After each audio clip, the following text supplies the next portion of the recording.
Welcome to the Teach Better Talk podcast, your official podcast for the Teach Better Podcast Network, the hub for all things education, brought to you by teachbetter.com. The Teach Better Talk podcast is committed to answering your burning questions through a variety of lenses and bringing new offers to you and your colleagues to help you thrive throughout the school year. My name is Ray Hewart, and we love your questions here on the pod. If you have any questions that you'd love us to consider as topics for future episodes, please share them with us by emailing info@teachbetter.com. How can self-awareness lead to career joy? I cannot wait to dive into this topic because we all need to continuously be reflecting on ourselves and really get to know who we are as people before we get too far into anything related to this week's overarching topic of being able to market ourselves. You can't market yourself if you don't know yourself. So there's a lot to dive into here. Before we get too far in, I want to give a big shout out to Bree Fennell. Brienne is an amazing member of our Teach Better family, a Teach Better team. She started out as an ambassador, transitioned onto our team, and now seems to give in every single department. Everything from our social media team of responding to messages when all of you are reaching out to the team on social media, or even talking through how we can get our team members and our speakers network out at conferences. So huge shout out to Bree, always bringing joy into our community. In addition to somebody who brings joy to so many people's lives, we have the one and only Starr here with us. Starr, it is such an honor to interview you. It has been ages since we've been able to chat, but I am such a fan of your work, and I really, really appreciate you taking the time to come on Teach Better Talk. Well, thank you so much, Ray. I am excited to chat too, and I'm so flattered by the introduction. I don't even know what to say. No, truly, Starr, I have been connected to you for a number of years, but you are somebody that people in my world name drop all the time. And so when that happens, I'm like, oh yeah, I know Starr. We go way back. So when you said that you would come on Teach Better Talk, I'm like secretly giggling in the corner, like, hee, I can't wait to have her on the show. So I do really, really value that you're able to be here, and that maybe a few members of our community who are not yet connected to you are able to do that. So before we get too far in, do you mind sharing a little bit about what you do, who you are, all that jazz, Sure. even though I'm sure many people are already following all your work in education? So I would say that so I'm Starr Sackstein. I would say that my focus in education is usually assessment of some kind, alternative assessment, grading reform.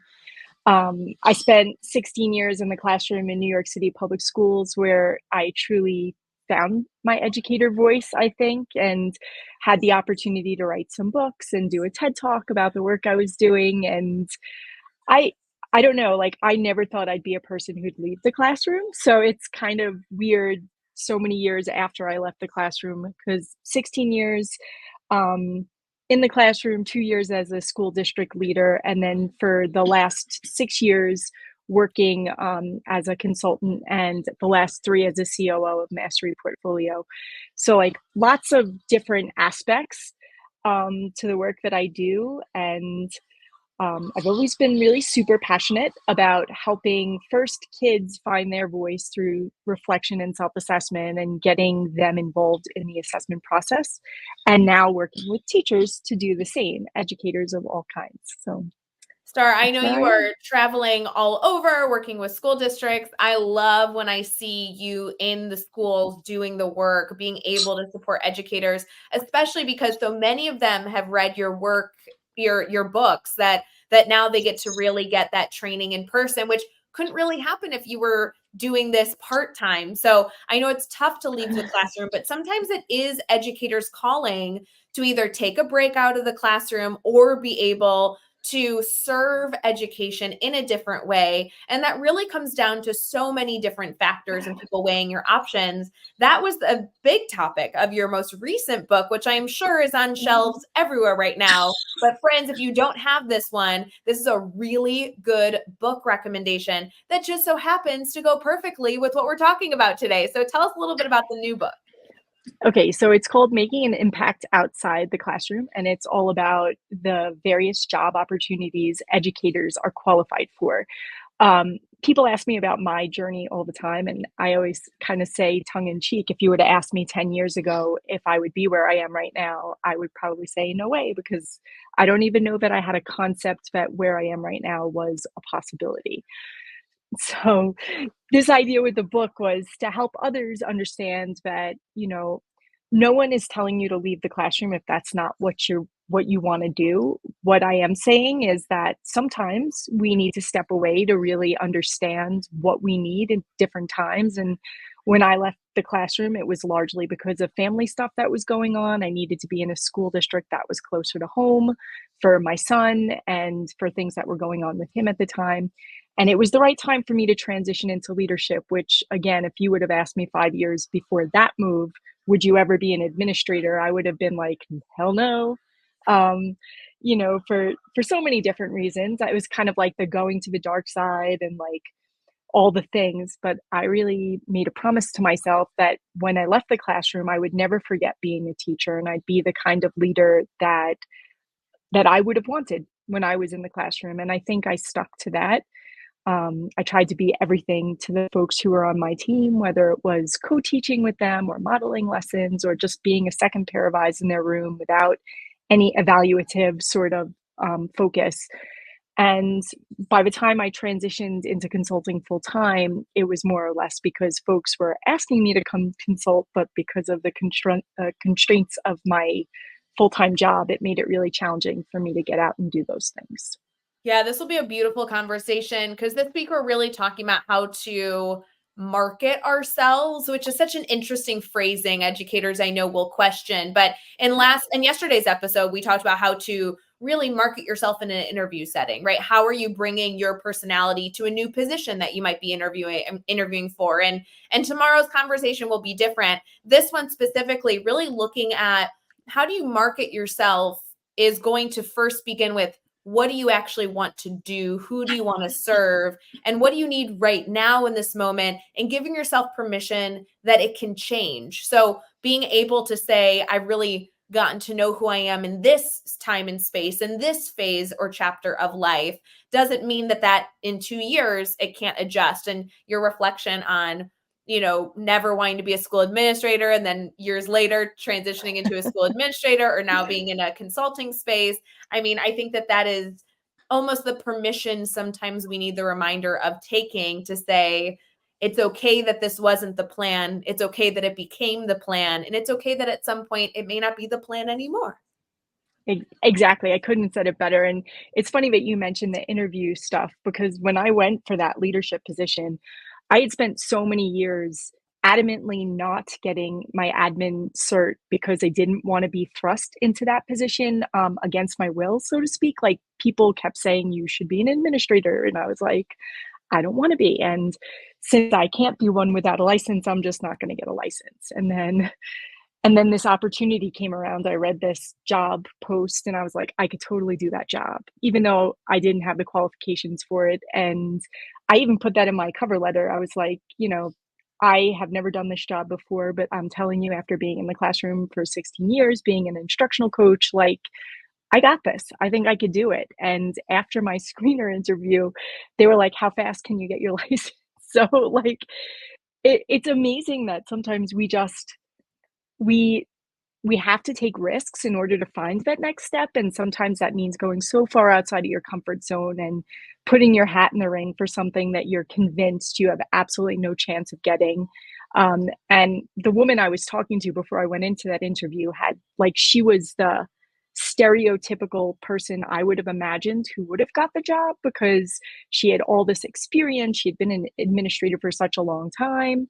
And I'm sitting there talking to her going, I do not have a shot in hell at getting this job. And I just walked into that interview and I was my authentic self, completely transparent about everything, totally at ease, because I had no expectation of getting the job. So there was no pressure. It was just like, you know what, if they like me, then it's going to be a good fit. And if they don't, that's okay too, because I really didn't think I was going to get this job anyway. I wonder if the first step in some of this, when we talk about like really being self aware and then being able to take steps following that self awareness, is being secure in your own skin. So some of the stress of needing to look a certain way doesn't really exist or make much sense anymore. I mean, the concept of you walking into an interview and being like, I know I'm not qualified, but I also know my worth and I know I can do the job. So while I can acknowledge I don't have the certifications I need, I also can acknowledge that I do have the skill set, and that I can really, emphasize. That's a very powerful self-awareness. And I know we're getting into our topic, but that in and of itself is really powerful. It's funny because people, they'll ask, like, how do you even know? And sometimes, like yesterday, I was talking to someone. I was like, it's kind of different for everybody when it's time, or when you're starting to feel the itch, or maybe you're like me and you get bored easily. And when you feel like you're not growing or stretching anymore, you like, well, what is the thing that's going to still stay with my values, stay with what I want to achieve, like have that ultimate goal in the back of your mind?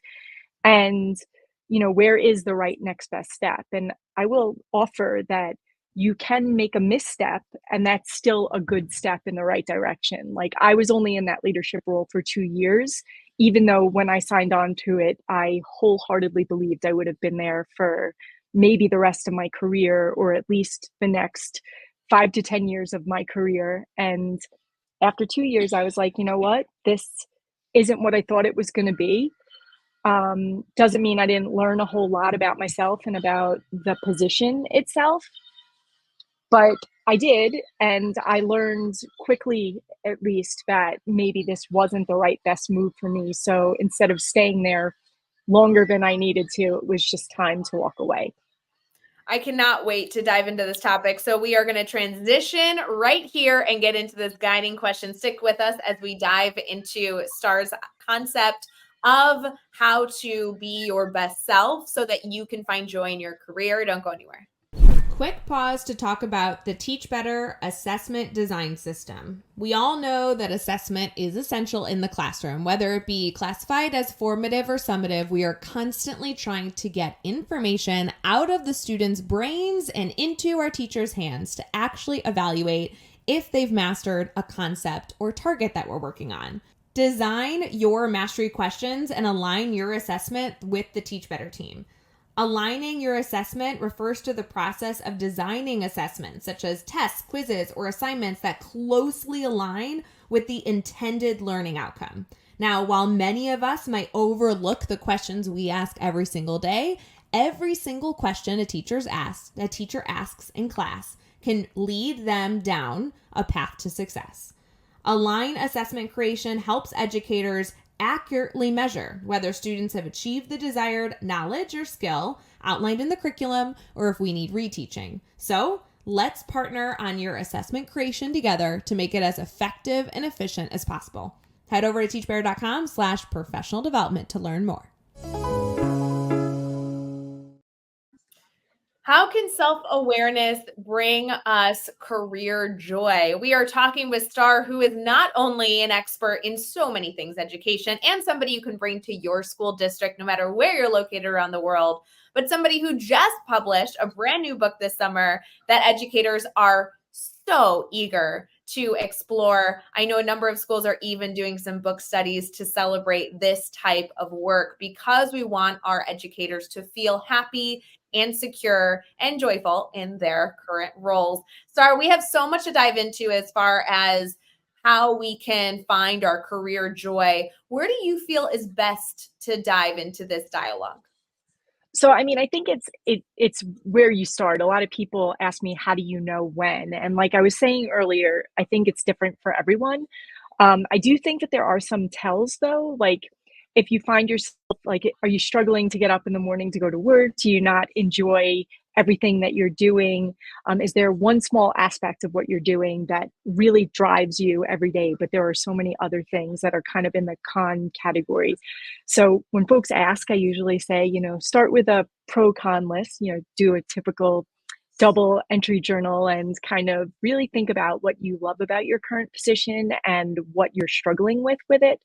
And again, no judgment. I mean, I there have been plenty of times in my life, maybe there was one child in my class that I was struggling to connect with, and that made it just a little more challenging to admit that maybe I can't get along with every kid in the classroom, which I pride myself on getting along with all of them, finding a way to connect in some way that makes sense. And it takes longer with some kids than it does with others. And then in my leadership role, it was the same with educators. Like, how come I'm not connecting with these teachers that are on my team? Like, what am I doing? What can I do to be a better listener, to be a better leader for the folks on our team? And then after you kind of do that to-do list, one time I had a friend who said to me, why don't you create like a job description for your perfect job? Like, write it out. What's your high level idea about what that job title would be? What would your job qualifications be? What would your day-to-day activities be? And really flush it out as well as you can. And if you want to stay in school and it's something that you think would help your current community, give that job description to your principal and say, hey, I was thinking that maybe I could be here in a different capacity next year. I don't want to leave the school. This is my home. But I also think I don't want to be in the classroom for 5 periods a day. Us high school people who have, only so many classes that they have to teach a day. And then, that could be the next best step. I mean, if your principal says no, then you at least have really spent some time getting clarity on what it is you want to be doing, which I think is the biggest trouble when you decide you don't want what you're in anymore. You need to get clarity on where you want to be instead. And sometimes that clarity doesn't come as quickly as we would like, which is where the trial and error part comes. So like I had created this whole other instructional coach role that I wanted to do in my school at that time. And I really wanted to be mentoring new teachers and going into other classrooms and sharing some of the success that I was having with kids. And my principal was like, sure, we'll give that a try. You could still keep 2 classes, which I wanted. I wanted to still have a model classroom because I thought that that would make me more relatable to my peers, because I could say, hey, I teach these kids too. I know the challenges that you're having because I experienced them as well. And you could come watch if you want. So like it had this multi-capacity of like, I don't want to leave the classroom wholly yet. I just don't want a full teaching load. I want to be able to go into other classrooms. And I also want to run PD because I really, really enjoy professional learning and creating engaging experiences for other adult learners. Something I've heard you share that is extremely valuable is this concept of creating some clarity within yourself of what do you like and what do you see as maybe a potential con in the role you currently have, and finding clarity within leadership to say, is this a reality? Because I know so many of us will create that perfect job description, but then not go the step to take it to leadership and say, is this a reality for me to stay here and still get what I feel as though I need at this point in time? And the worst thing that can happen is they say no, right? I mean, the risk is so minimal as far as what could happen in a negative way. Either way, you're getting insight into what options are before you. And I think that that's a really interesting step at any point of really trying to find career joy, is knowing what options exist and making an educational, decision because you have all the information versus just a whole lot of assumptions. Right. And assumptions, I think, are the thing that end up killing all of us, because whether we assume that it's not in the budget or, a job like this has never been posted before, it doesn't mean that that job doesn't exist somewhere else. And even just the activity of going through the motions of creating the job and really getting clarity on what you want your day to look like. Like I even broke it down by period, thinking in terms of like period 1, I would have my AP class, period 2, I would be going through different things, period. Like I broke it down by the day, by the period, how I really wanted my day to look. And my principal agreed to it until she didn't agree to it anymore. And, went into the next year kind of with that promise, and then a colleague ended up getting sick and I ended up becoming the long-term sub for that person, which was definitely not in my plan. But we do what we can to support our colleagues, and if we can help in any way that we can. And I had a lesson schedule, so instead of them hiring somebody else, it just made sense for me to kind of step in and take over the classes. That made sense. Well, and to that point, knowing that if you're going to pitch a change, to make sure that you are very clear on the expectations or potential risks that you could be taking on. I know so many of us don't take risks in our professional career because we're worried about the risks. And I do think more often than not, we're more concerned about the unknown. Whereas if you were able to have conversations with your administrator, and your administrator can be forward and say, hey, I'm going to make this dream job happen. But if something happens where I need you in a classroom, that is what you will end up doing, then you're able to make the best decision without the assumptions. You have very clearly agreed to the risks. And I think to that end, it's really important that you have questions when you walk in there, because it's very likely that your administrator doesn't mean to do the things that end up happening, because things come up and they have different priorities on their hearts and in their plates at that time. So if you could go in with, hey, here's my dream job and here's my contingency plan for the what ifs that could happen. What if this happens? What if this happens? So like even flush it out to the point where you have a list of questions about all the things that could happen because you've experienced them before. And what's going to happen if you give me this role and then this happens. And if you don't want to be a long-term sub, and that's a very real possibility that you'll end up as one, you now have more information to make the best decision for yourself. Do I want to stay in this teaching role? Do I want to move into this hypothetical role? Or do I want to go somewhere else altogether? I think this is such an important element of being able to quote unquote market yourself, is you can only share who you are, what you do, and why you do it if you are self-aware enough to understand what you want, why you want it, and how it will impact your day-to-day life. So all these steps are very, very important. Starr, I know that you have a full book on this. What have you found to be one of the most impactful parts of the book? Obviously, it's something everyone should go read, and we'll make sure to get everyone access to it. I know it's sold all over, but what do you find is a chapter or maybe a topic that educators are really needing to hear these days? So I was recently speaking to somebody who works with teachers in transition, and one of the things she said was very helpful was that it was a gentle nudge and not like a banging people over the head with you have to do this or that. So I had taken a very different approach to writing this book. I started by doing a lot of research. I sent a survey out to folks who had already left the classroom and were doing a lot of different jobs. And my main focus was trying to figure out, how do we leverage the skills we have from being an educator in other jobs around, in other different contexts. And being somebody who had already left the classroom myself and had also became a business owner, kind of did all these things that I had no understanding of before I started, just thinking about like, what do we do from here? And I surveyed all these folks, and then I have this playlist on YouTube now too, so that I interviewed a whole bunch of folks with different job titles and what does their day-to-day look like. So with the book, you also get this playlist of folks. So if there is a job title that is of interest to you, you could go watch the 30-minute conversation I had with that person and really see if this is a job that resonates for where you are right now. And really what my greatest hope was like is, hey, teachers, we aren't just anything. We do everything. So what aspect of what you do is what you're best at, and what do you enjoy most? And I promise you, there's a job out there that wants that skill set that you didn't even know really existed.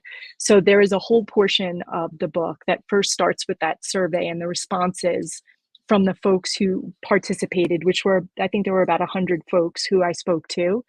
And then from there, each chapter kind of looks at genre or, a specific area that you could go to. So you don't read it in a linear sense. Like if you're somebody who's like, I know I don't want to leave schools, there's a whole section on school-based jobs that aren't classroom, like guidance counselors, social workers, leadership roles. There's one for ed tech. If you are your instructional technology person in there and you want to know how you can get involved with the ed tech companies and what that looks like, there's a whole chapter on that. People are always asking me about publication and how do you become an author. So there's a whole chapter on that, and then a whole one on nonprofits and consulting. So I really tried to take the big ones and then try to throw in a couple ones you wouldn't have expected. Like, I interviewed one woman who is now a superintendent of a correctional facility system in a state, and she's in charge of education for the inmates there.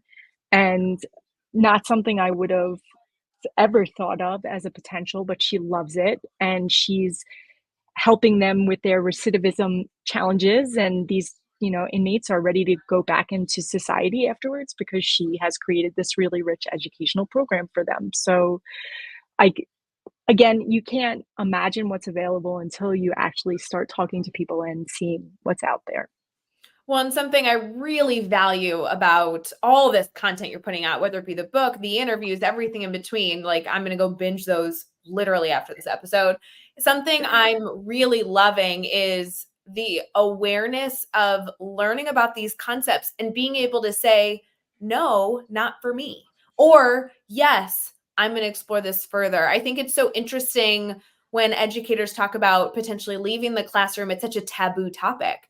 But why, Oh my God, if we could be more aware to say, oh my God, it's so cool to hear about what somebody running a correctional facility education program does. I absolutely do not want to do that, but it's cool. It makes us more worldly. It's good to know what those roles look like. It's good to know, even so we could recommend to other colleagues, friends, or family to go take on these amazing roles. They don't necessarily even need to be for us. So there's so much value there. Yeah. And I would say too, like when folks start asking questions, because obviously if you're a person who is well known and you have taken an atypical, non-traditional pathway to wherever you end up, they have a lot of questions. And so people will ask me, like I said before, about publication because I've published with a lot of different publishing houses. So it's like, how do you know what's the best publishing house to go to? And I've always been pretty flexible about getting on a call with folks like that just to have ideas with them.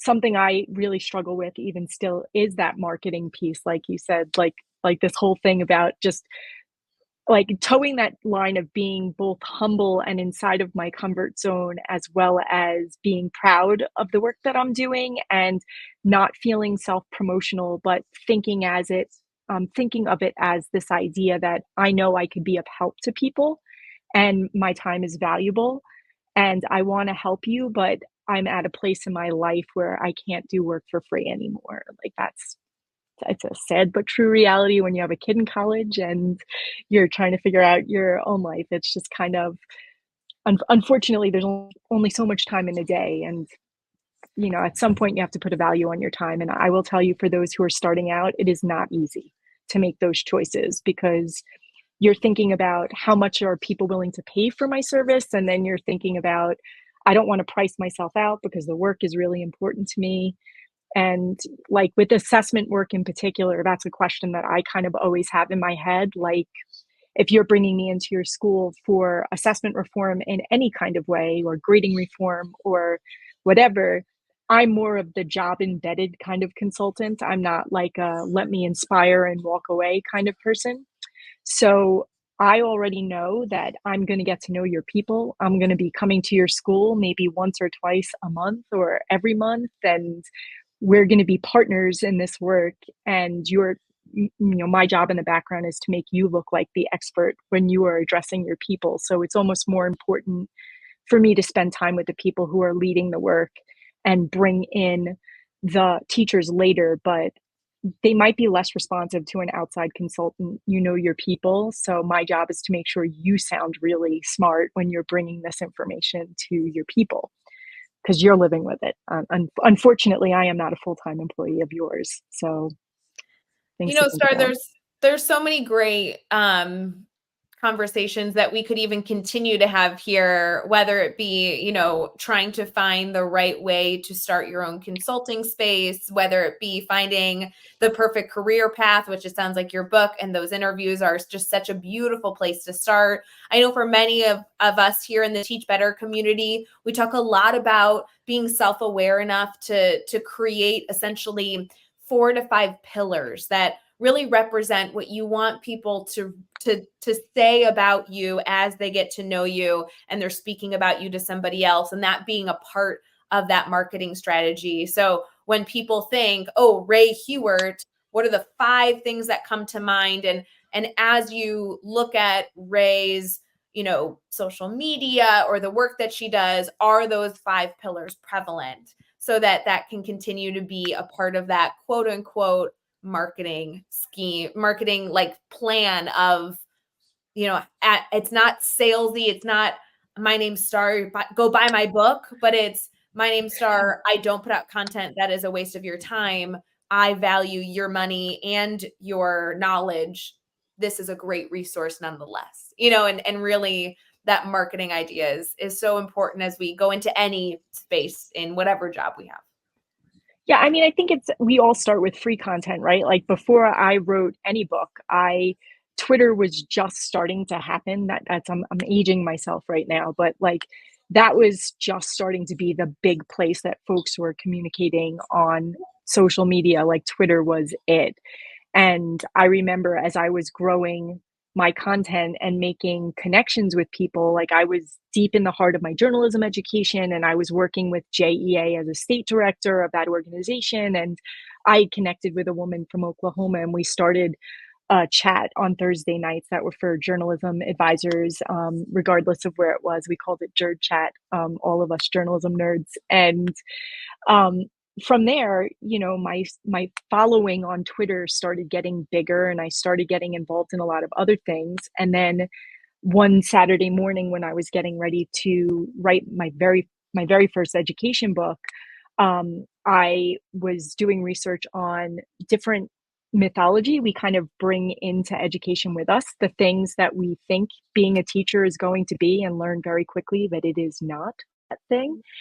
And so my friends at SatChat asked me to lead a chat one Saturday morning, and I did. And Peter DeWitt actually reached out to me like as a direct message saying like, I loved this topic today. How would you feel about writing a guest blog for my blog on Ed Week? And me being who I am, I was like, hell yes, write a guest blog for Peter DeWitt. I was like, my brain was like, because I was just a teacher. So, you know, why would Peter DeWitt want to talk to me? So we ended up, you know, building a relationship. I ended up writing 5 or 6 guest blog posts for him. And then he's like, I'm going to introduce you to my editor because you need a blog of your own. And I got my first, you know, my Ed Week blog that I had for 5 years. And then when he had moved into the Connected Educators series with Corwin, he's like, we would love for you to write a book in this series about blogging. You're so good at it. And it's just like the synergy of when you find your lane, all it takes is one right person recognizing what you're doing and then paying it forward. And because Peter was so generous with me, I have made it a part of my career that when I see other people who are doing really great work, I feel like it's my obligation to acknowledge that really great work and pay it forward. And hopefully they're doing the same once they kind of find their way as well. Such a powerful and important part of education. Starr, I could talk on this for ages. We are going to transition here into key takeaways. I know there'll be more questions as well from our community. So we're also going to mention all of the ways that our community can stay connected to you, add you to their PLN, and we can keep the conversation going far beyond Teach Better Talk. We'll be right back.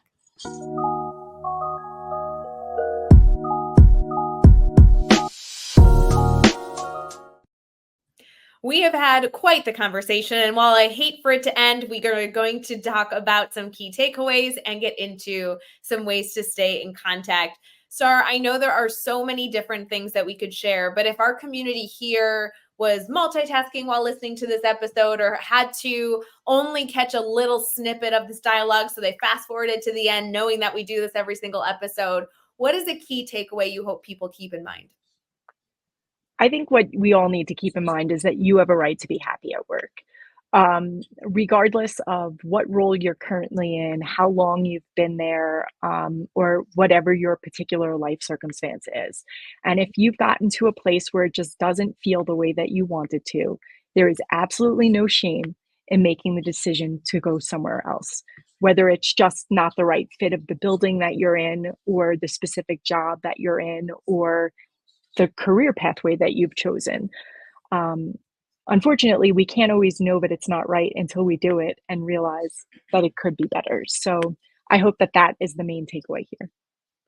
Such a beautiful reminder for us. And of course, as you continue to have questions on this, reflections, and want some resources, I want to make sure that you know that you can reach out to Starr on many, many different places. So, Starr, how can our community stay connected to you?